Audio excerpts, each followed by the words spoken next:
세계 곳곳에서 지금도 계속되고 있는 전쟁.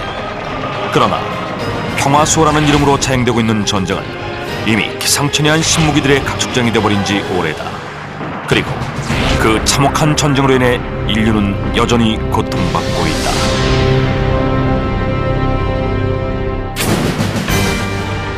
이 차 세계대전이 막바지로 치달아가던 1944년 11월 25일 필리핀에 일본군 폭격기 한 대가 미국의 함선 에식스호를 향해 돌진했고 그대로 자폭했다. 이것이 바로 일본 카미가제 공격의 시작이었다. 일본은 카미가제 공격으로 30여 척의 연합군 군함과 350척이 넘는 전함에 피해를 주었고 연합군 수병 5천여 명의 사상자를 냈다. 그런데 우리 일본 해군도 단 한 번의 공격으로도 확실한 성과를 거둘 수 있는 그런 작전이 필요합니다.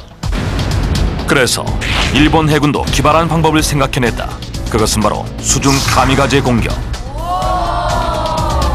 그중 하나가 바로 후크류, 즉 복용, 엎드린 용이라는 뜻의 자살 잠수부였다. 그들은 잠수복과 3.5리터 용량의 압축 산소통 2개를 맨 보통의 잠수부처럼 보였지만 3.3m 정도의 긴 장대 끝에 TNT 폭약 15kg을 장착한 기뢰로 무장하고 있었다.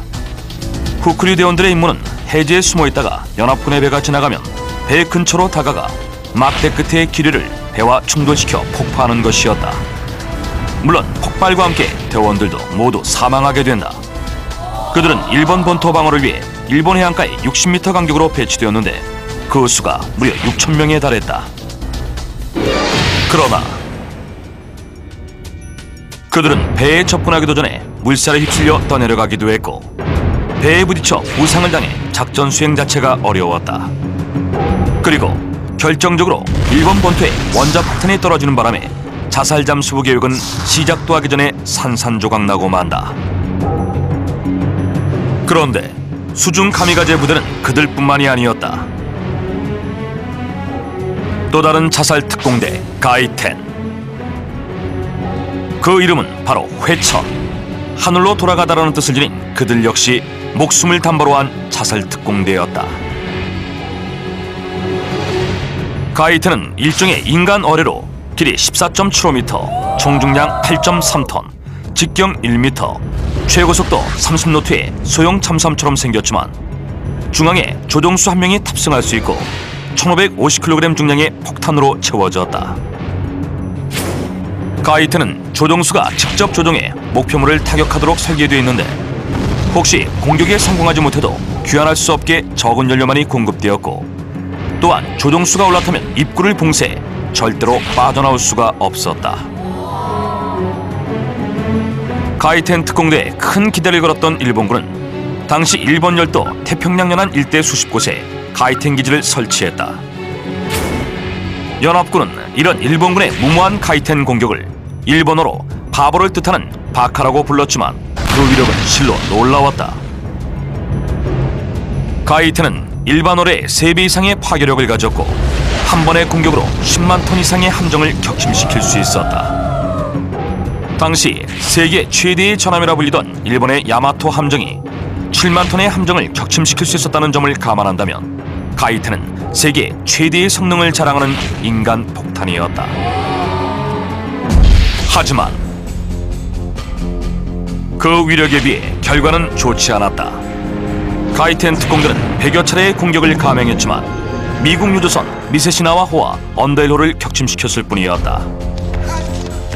그 이유는 당시 대부분의 조종수들이 강제 징집되었던 터라 조종 능력이 미비했고 자폭에 대한 정신적인 충격이 컸기 때문에 성공률이 낮았다. 인간을 무기로까지 만들었던 일본의 비인륜적이며 세기말적인 발상은 전쟁의 광기가 불러온 참혹함 그 자체였다. 그런데 미국에도 역시 카미가제 무기가 있었다. 1944년 미국의 심리학자 스키너는 획기적인 무기를 고안해냈다. 그것은 다름 아닌 비둘기 유도 미사일. 스키너 박사가 제안한 비둘기 유도 미사일의 원리는 이렇다. 미사일 탄두안에 3개의 구멍이 있고 그 안에 굶주린 비둘기 3마리를 넣는다.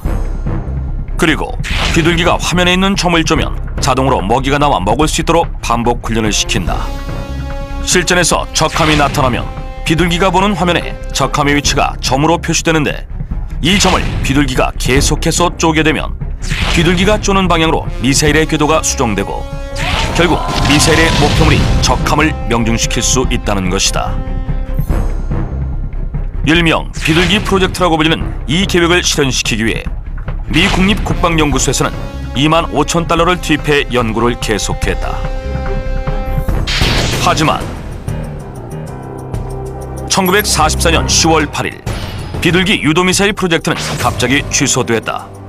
수차례의 실험 결과 화면에 점을 쪼아 모이를 먹던 비둘기들이 배가 부르면 더 이상 화면에 점을 쪼지 않았고 그로 인해 유도미사일의 적중률이 떨어졌던 것이었다. 이후 비둘기 프로젝트는 미 해군에 의해 1948년 다시 부활되었다가 당시 급진적인 전자공학의 발전으로 보다 정밀한 유도병기들이 개발되면서 1953년 다시 취소되었다. 인간을 위해 희생된 동물 무기는 비단 비둘기뿐만이 아니었다. 지난 1965년부터 시작된 베트남전. 당시 캄남만에 주둔해 있던 미군을 두려움에 떨게 하는 사건이 있었다. 당시 캄남만은 미군의 군수물자가 보급되던 것으로 미군의 보급로를 끊기 위한 월맹군들의 게릴라 공격이 극심한 지역이었다. 월맹군들은 몸에 폭탄을 두른 채 물속으로 몰래 침투한 후 보급선과 군사시설을 향해 자폭했다. 속수무책으로 당하고 있던 미 해군에서는 이를 해결하기 위해 기상천외한 무기를 내놓게 되는데 그것은 바로 돌고래였다. 미 해군에서는 돌고래가 초음파를 이용해 주변 사물을 인식할 수 있는 능력이 탁월하다는 점에 착안해 돌고래들을 훈련시켜 적의 침입에 대비하도록 했다. 그렇다면 그들은 과연 어떻게 돌고래를 무기로 활용한 것일까? 미군은 돌고래의 입부분에 조명탄이 탑재된 특수 깔때기를 끼워놓고 침입자가 나타나면 돌진하도록 훈련시켰다. 월맹군을 발견하자마자 돌고래들은 깔때기로 그들을 찔렀고 그와 동시에 깔때기 있는 조명탄이 발사되어 월맹군의 침입을 알아차릴 수 있었다고 한다. 그 결과 돌고래 병사들의 활약으로 월맹군 40여 명이 희생됐다. 하지만 돌고래 병사들은 작전 도중 바닷속 주류인 기뢰가 폭발해 사망하기도 했고 월맹군의 공격으로 숨을 거두기도 했다. 그리고 무엇보다 실전에 투입되기 전 훈련을 받다가 도중에 스트레스를 견디지 못해 죽는 경우가 많았다. 인간의 이기심은 동물마저도 무기로 희생시키고 있으며 현재까지도 미국에서는 여전히 돌고래 부대를 운영하고 있다. 기상천외한 무기는 이뿐만이 아니다. 미 공군 라이트 연구소에서는 지난 1994년부터 6년간 750만 달러를 들여 괴롭히고 짜증나게 하며 나쁜 군인을 식별해내는 화학취음제 개발 프로젝트를 진행 중이었다. 일명 나를 괴롭혀주세요 프로젝트라 불리는 이 연구를 통해 해충이 병사들만 물게 만들거나 병사들에게서 끔찍한 입냄새를 유발해 병사들이 서로를 혐오하게 만드는 화학무기들을 개발 중이었다. 그런데 그들이 개발한 무기 중 가장 놀라운 것은 바로 사랑폭탄이었다.